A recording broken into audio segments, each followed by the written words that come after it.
حضرت جنید بغدادی دجلہ کے کنارے جا نکلے اور آپ کے شاگرد بھی تھے آپ کے ساتھ، تو وہاں بہلول ملے۔ بہلول ایک مجذوب تھے، تو کہا کہ چلیے ان سے زیادہ بات کرتے ہیں۔ تو شاگردوں نے کہا یہ تو ایک دیوانہ شخص ہے اور آپ اس سے کیا ملیں گے؟ آپ اتنے پڑھے لکھے عالم اور اتنے بڑے فقیہ اور صوفی، اور ایک دیوانے شخص سے آپ ملیں گے؟ دنیا اس کو دیوانہ کہتی تھی، بہلول دیوانہ۔ لیکن سادی بولے کہ سادیا نزدیک رائے عاشقاں، خلق مجنونند و مجنو عاقل است، کا اصل تو عاقل یہ لوگ ہیں۔ تو خیر حضرت جنید بغدادی گئے اور بہلول کو سلام کیا، کہا کہ آپ کون ہیں؟ تو کہا میں جنید بغدادی ہوں۔ تو کہا کیا کرتے ہیں؟ کہا کہ میں پڑھنے پڑھانے کی ذمہ داریوں میں لگا ہوں۔ تو آپ نے فرمایا کہ کھانے کے آداب جانتے ہو؟ تو کہا کہ ہاں، ہاتھ دھوئے جائیں، بسم اللہ شریف پڑھی جائے، چھوٹا لقمہ لیا جائے اور چبا چبا کے کھایا جائے اور اس کے بعد الحمدللہ کہا جائے۔ تو بہلول کہنے لگا کہ میں تو آپ کو بہت بڑا عالم سمجھتا تھا، آپ تو کھانے کے ادب کو بھی نہیں جانتے۔ اور اپنا کپڑا اٹھایا، جھاڑا اور ایک جانب چل دیے۔ شاگردوں نے کہا ہم نے آپ کو کہا تھا کہ اس شخص کے پیچھے جانے کا کیا فائدہ، یہ تو دیوانہ شخص ہے۔ تو کہا نہیں، میں اس کے پیچھے چلتا ہوں۔ پھر آپ اس کے پیچھے بھاگے۔ تو پھر بہلول نے پلٹ کے دیکھا، کہا کہ کون ہو؟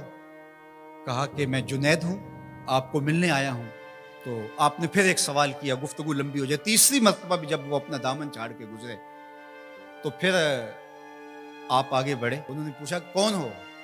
انہوں نے کہا کہ میں ایک عام سا شخص ہوں، تو آپ کے پاس جو ہے وہ سیکھنے آیا ہوں۔ تو کہا کہ میں نے تم سے پوچھا تھا کہ کھانے کے آداب کیا ہیں، تو تم نے یہ بتایا تھا۔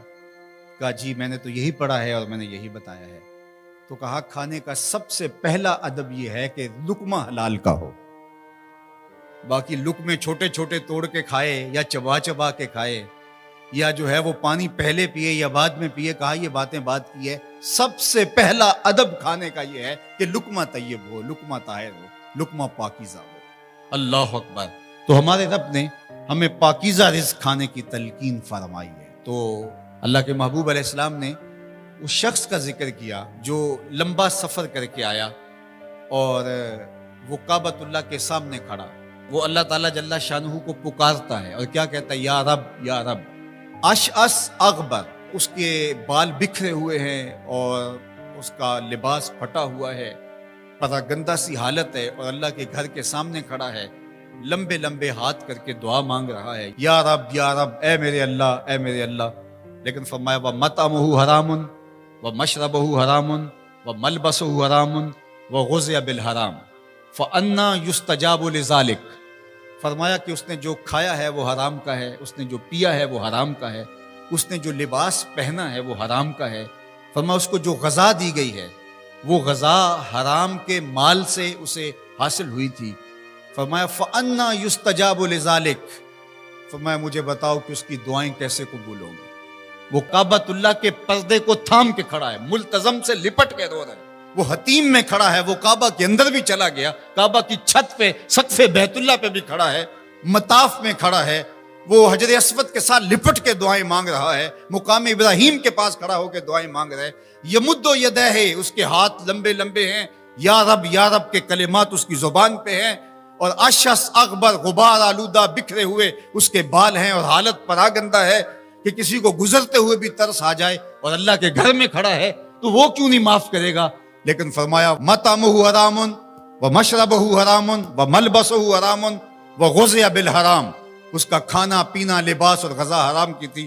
فأنیٰ یستجاب لذالک، اس کی دعائیں کیسے قبول ہوں گی؟ بلکہ علماء نے لکھا کہ جو شخص حرام کمائی کھاتا ہے اس کی اپنی دعائیں تو قبول نہیں ہوتی، نیک لوگوں کی دعاؤں سے بھی اس کا حصہ نکال دیا جاتا ہے۔ جب اللہ کے بندے اولیاء کاملین دعائیں مانگتے ہیں اور وہ پوری امت کے لیے، پوری قوم کے لیے مانگ رہے ہوتے ہیں، لیکن اس شخص کا حصہ نکال دیا جاتا ہے جس کا رزق پاکیزہ نہیں ہے۔ اس لیے رزق کی پاکیزگی یہ بہت اہم ہے۔ رومی علیہ الرحمہ فرماتے ہیں کہ اگر تمہارا رزق پاک ہوگا، تمہارا رزق ستھرا ہوگا، تمہارے سینے میں معرفت کا نور پیدا ہوگا، اور اگر تمہارے سینے میں غل، غش اور حسد، بغض، کینہ اور نفرتیں پیدا ہو رہی ہیں تو پھر تم غور کرو کہ تمہارے رزق میں کوئی مسئلہ ہے۔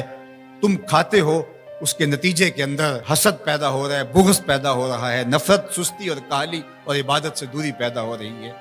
جو رزق حلال ہے وہ عبادت کے لیے تقویت پیدا کرتا ہے، وہ تمہیں سچائی کی زندگی گزارنے کی طرف راغب کرتا ہے۔ تو اہم ترین چیز جو ہے وہ رزق کی پاکیزگی ہے،